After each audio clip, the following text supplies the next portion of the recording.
फिर वही पर्दा, वही धुंधली रोशनी, वही धीमे धीमे बदलते हाव भाव उसे बांध लेते।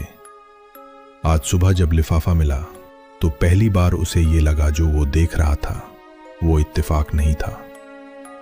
नीचे किचन से हल्की हल्की चाय की खुशबू आ रही थी। रवि ने बाहर झांका। नाजिया किचन में थी, बालों को क्लिप से बांधा हुआ, हरे रंग का सूती सूट और हाथ में चाय का कप। उसकी हर हरकत में वही ठहराव, वही संजीदगी थी जो किसी आम औरत में नहीं होती। मालकिन ने एक पल के लिए ऊपर देखा, उनकी नजरें मिली। रवि ने सिर झुका लिया। गुड मॉर्निंग, नीचे से उसकी आवाज आई। रवि ठिठक गया। आवाज में शरारत नहीं थी पर ठंडापन भी नहीं।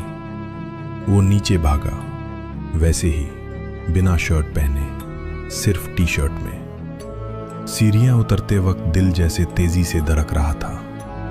अरे आराम से, गिर जाओगे, मालकिन ने कहा और एक कप उसकी ओर बढ़ा दिया। आपने कैसे जाना कि मैं जागा हूं? मालकिन मुस्कुराई। तुम्हारे कमरे की खिड़की जब भी खुली होती है मुझे पता चल जाता है, और आज तो खिड़की से कुछ और भी दिखा। रवि हड़बड़ा गया।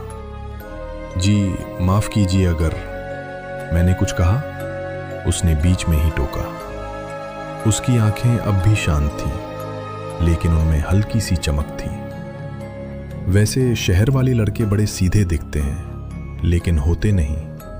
चाय का घूंट लेते हुए रवि को महसूस हुआ वो सिर्फ उसकी मालकिन नहीं थी, वो खेल की मास्टर थी, और वो सिर्फ एक मोहरा। आप अकेली रहती हैं?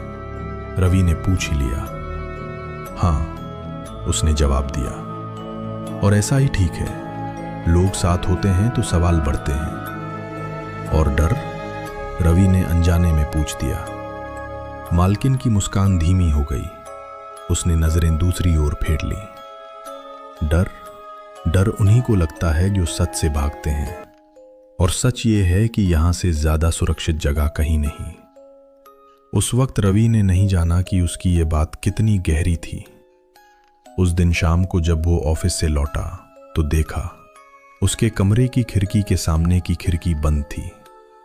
पहली बार वो बेचैन हुआ, लेकिन जैसे ही अंधेरा घेरा खिड़की फिर से खुली, और इस बार पर्दे की ओट में सिर्फ उसकी परछाई नहीं बल्कि उसकी आवाज भी थी। तुम अब डरते नहीं है ना? उसकी धीमी सी आवाज हवा में